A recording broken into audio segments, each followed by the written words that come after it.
Dear Consensus Reality, howdy doody, fuckface. It's been a minute since I seen your pockmarked mug around sticking its business in everybody's business like it's anybody's business but their own. You're the reality everyone agrees on, huh? I don't know why every time I try to lay low and let the shit slide, you come in with a brass band and a hearty handshake to inaugurate me mayor of Flint, Michigan.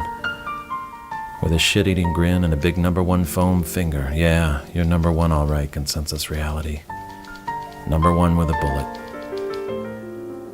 Because no matter how many bones I smoke and how much sauce I throw down and how many orders of chop suey I eat until I hurt, you always want to be the one to greet me when I wake up. Always peeking through the clouds saying, I'm here when you need me, old buddy, old pal. You're a goddamn house guest that can't take a hint, Consensus Reality. Or maybe I'm your house guest and I ain't allowed to leave. Either you got a real hard-on for me, or you're just a colossal asshole. I think I know which. 'Cause here's the thing, Consensus Reality. I know what you're up to. I know the long con you're playing on every Tom, Dick, and Mary who subscribe to your airline catalog of novelty home furnishings and holiday gift ideas. You're hustling them just like you're hustling me, looking to lull everybody into high hopes. Get everybody in line to agree on something self-evident, something good and worthy and true, and just when you get critical mass on board and everybody says, yeah, this could work, this could happen, let's make a difference, let's make a change, bam, you drop the hammer. Kick the meek and crown the proud. Give babies cancer and make an asshole president. Seems like there's something wrong with you, Consensus Reality. Like somehow you rigged this system so we all gotta take a fistful of meds every time you go off of yours. You're a borderline manic-depressive bipolar megalomaniac with an inferior god complex who's coming to dinner all day long, every day. Some people like to say everything happens for a reason. Some people say there's a greater plan we can't understand. Some people say you can't always get what you want. I've never been one for platitudes, Consensus Reality.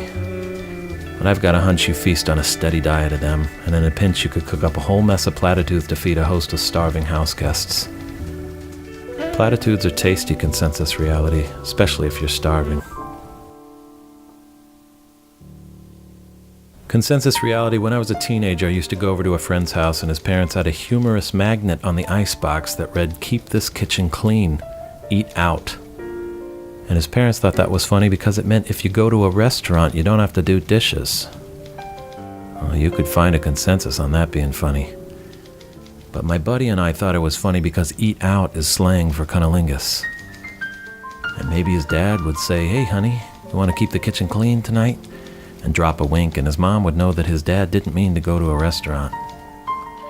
He meant they could go upstairs and bury his face between her legs and go to Chowtown for a few minutes before proceeding to missionary sex and an early bedtime. Oh man, how we laughed at that. We thought that was so funny. We especially liked the part about eating out. We didn't know anything about eating out, but we loved talking about eating out. And I mean cunnilingus, not going to a restaurant. Of course we'd gone to a restaurant, you donkey, but none of us had eaten anybody out, much less touched a girl in the vagina area.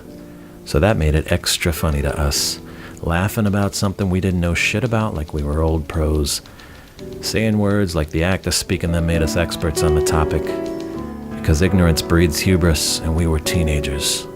Dumb fucking teenagers.